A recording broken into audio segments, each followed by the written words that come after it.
Howdy everyone, welcome to another deck tech. This will be for the Versus video that Coach Leggy number 2 and I are doing. I will be playing a Superfriends deck in Modern.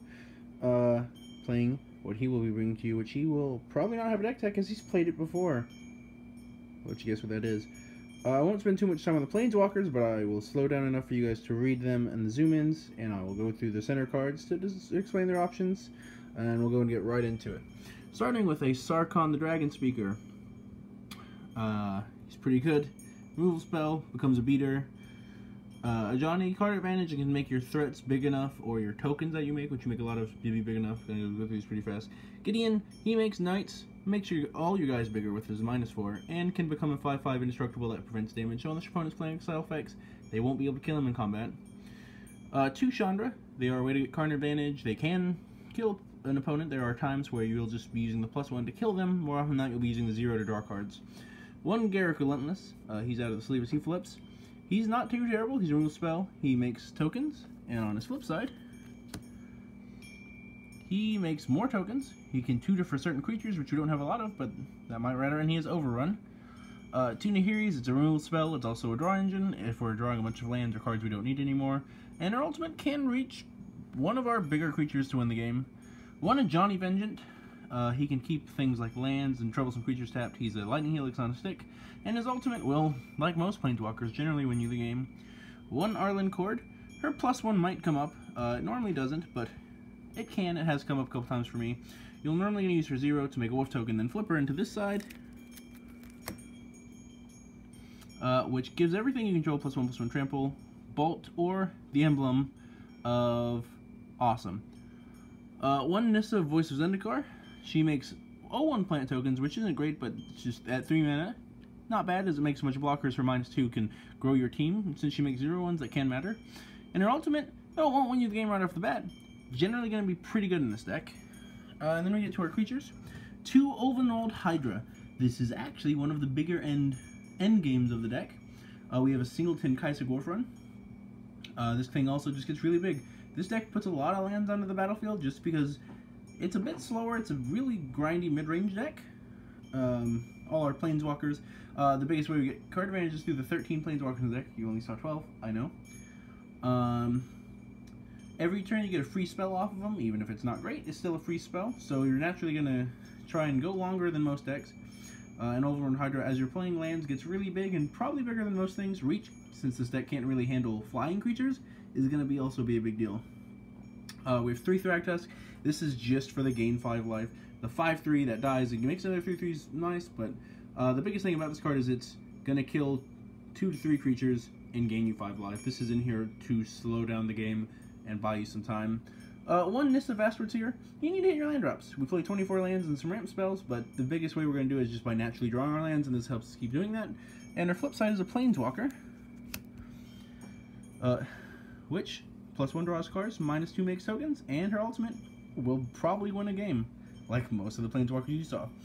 4 Score Tribelder is super efficient. It's not going to die to removal spells. It's like a Rampant Growth, except it's a 1/1, so you can block and sack it to gain some life as well. And then in some games, you won't need a land. You might want to ramp and have the possibility to play turns for a planeswalker, but sometimes you also just want to be able to attack with the 1/1. You can grab it off Oath of Nissa, which is right beside it, a Johnny, Mentor of Heroes, things like that. So it's still not terrible later in the game. And filtering out lands isn't always that bad either. 2 Oath of Nissa. This can just get you land, creature, or planeswalker. It's similar to Ponder. It's what people call the green Ponder. The enchantment part generally doesn't come up that often. But it's in here because it's cheap. It's 1 mana. If you need lands, if you have like 2 lands in this in your opening hand, it can find you a land if you need a land. It can find you a threat. It's in here because it's super efficient. And it lets you not need to get white out of your mana base, because other than animating Stirring Wildwood, you don't need white for anything in the deck, really, because you can just cast all your planeswalkers after their lands. 2 Nissa's Renewals, the English version on top, so you guys can read it, as most people probably won't know what this does. It lets you search for 3 basics and gain 7 life. Gaining 7 life is going to matter in a lot of matchups, and filtering 3 lands out of your deck is probably also going to matter. Filtering 1 land out, it's not that much. Filtering 3 lands at a time is pretty good, especially when you play a card like Ulvenwald Hydra. It gets real big real fast. Believe it or not, it's actually a good card. Yeah, 2 Anger of the Gods, because I imagine one of the bigger problems like with this deck is just getting to turn 3 or 4 to start playing your planeswalkers, Anger of the Gods is going to help with that. Affinity is a big deck. Elves. Dredge, if Dredge is in your meta. You probably want to main deck 4 of these if you expect a lot of it. I main 2 and board 2. I main 2 because I'm terrified of Dredge, Elves, and the like. If your meta is so aggressive that Anger of the Gods is too slow, Pyroclasm is the way to go. Yes, it is. There's also 4 Path to Exile and 4 Lightning Bolt. These are cheap, efficient, 1 mana removal spells. Because we don't have a lot of early plays. We have the Anger of the Gods to make up for that lack, but you're really going to be relying on this nice little 10-card package here to get you to the mid-game and try to stabilize from there. Then we have our mana base. Kaisig Warfront, this is what you're generally going to grab with Ulvenwald Hydra. Getting so many lands, especially when this is renewal in the deck. Kaisig Warfront is one of your biggest win cons. If you can't just outgrind them, Kaisig Warfront will generally be able to close the door on the game real fast just by activating every turn if you have nothing to do. Yeah, Western Library's in here because you do make a bunch of tokens, and sometimes those tokens just aren't going to get through. The word can get gummed up with this deck. It's really grindy on the battlefield. So you'll have a lot of extra tokens that can make tokens if you need tokens. But the big thing is it flips into a 9/7. You cannot easily make tokens. Yeah. Flying. There you go. Yeah. Just 5 colors and tap. Keep reading. You just sacrifice 5 creature. It becomes a 9/7 flying, indestructible, lifelink, haste, demon, legendary creature. I knew that part. Against tokens, I flipped him and put some counters on him with the Johnny Mentor of Heroes and won the game that way. And then we only have 2 shocklands, and 4 fetches. The reason for this is because Blood Moon, various iterations of Superfriends I've tried to build in the past have just been too soft for Blood Moon, so I was like, you know what, I'm not going to deal with that. So the shocklands you're going to fetch are already mountains, so it doesn't matter if your opponent or yourself, if you own Blood Moons, play a Blood Moon, because they're going to be mountains anyway. Oh well. Sideboard 4. Yeah. They're in there just because sometimes you need some dual lands. And then the 3-Staring Wildwood is the man land of choice in the deck. Animates, becomes a 3/4 green with reach. Considered playing Rage and Ravine, but once again, flyers being a big problem. Handling the board wasn't the issue, so we just needed something that could block flyers. And then the basics. There are 13 basics in the deck. You really don't want to lose the Blood Moon with this deck. And not paying all that life with your mana base is going to be really good in the aggressive and burn matchups. So there's the main deck super fast, and we'll see you for the sideboard. Hey guys, welcome to the sideboard, and we're going to do the super fast. 2 Inferno Titans. This is actually for aggressive decks and mid-range decks. Against combo decks, you're not going to want this.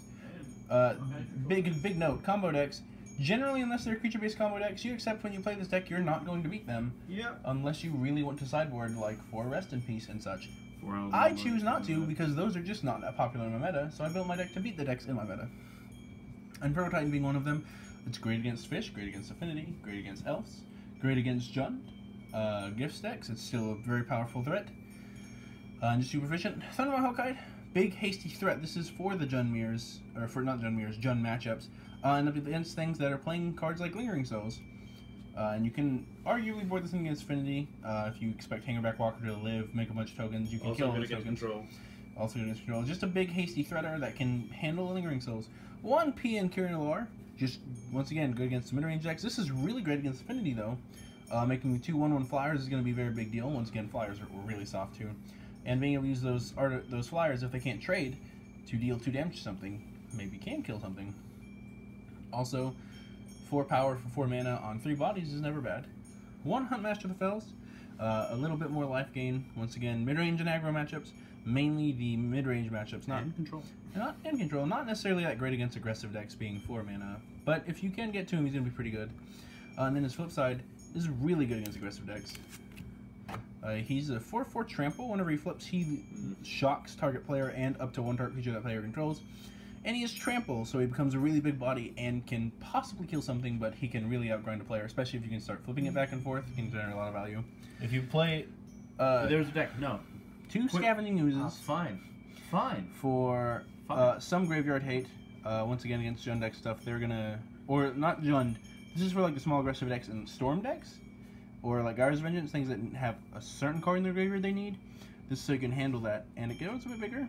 We have 3 effectively Crumble to Dust. 1 Sowing Soul. I don't own 3 Crumble to Dust.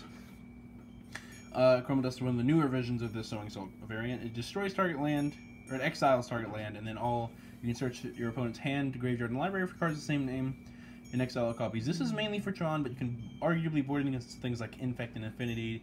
to handle Ink Moth Nexus, Blink Moth Nexus, and never have to worry about it again. 1 Creeping Erosion. This is for Affinity. Affinity's not a great matchup, so we play this card. 1 Fire Justice. This is for the aggressive matchups. 3 mana, you can deal 5 damage if you choose among any number of target creatures and or players. Target opponent gains 5 life. This is just really good. It can kill up to 5 creatures. Generally going to be 2 creatures. 2 to 3 creatures, depending on what you bring it in against. And it can kill planeswalkers through 3 mana. It's not that bad. 2 more Anger of the Gods. Once again, Dredge is a big thing in the current meta right now at this moment. Dredge has just made its big debut with Prized Amalgam. So it's a big issue. And then Hallowed Moonlight. Once again, if you expect Collect Company, mainly Dredge, but Collect Company tokens, this card can kill several creatures at once and draw your card to boot. So not that bad. So the sideboard in the main deck, Coast Like number 2 is going to tell you something. There's a deck. It was playing essentially Restoration Angel and other effects with just Huntmaster, Thragtusk, and Kitchen Finks. With Ether Vials. That was the deck. So, not good stuff. Got it. You just flip Huntmaster. Also, a viable option if you don't want to play a bunch of Planeswalkers, just play a good old value mid-range deck. If you want to play a Huntmaster frontside 10 times by only playing it once. So, guys, that's a deck for you. Hope you enjoyed this. You can find us on Twitter at PearsonsVlog and at Coastlucky number 2.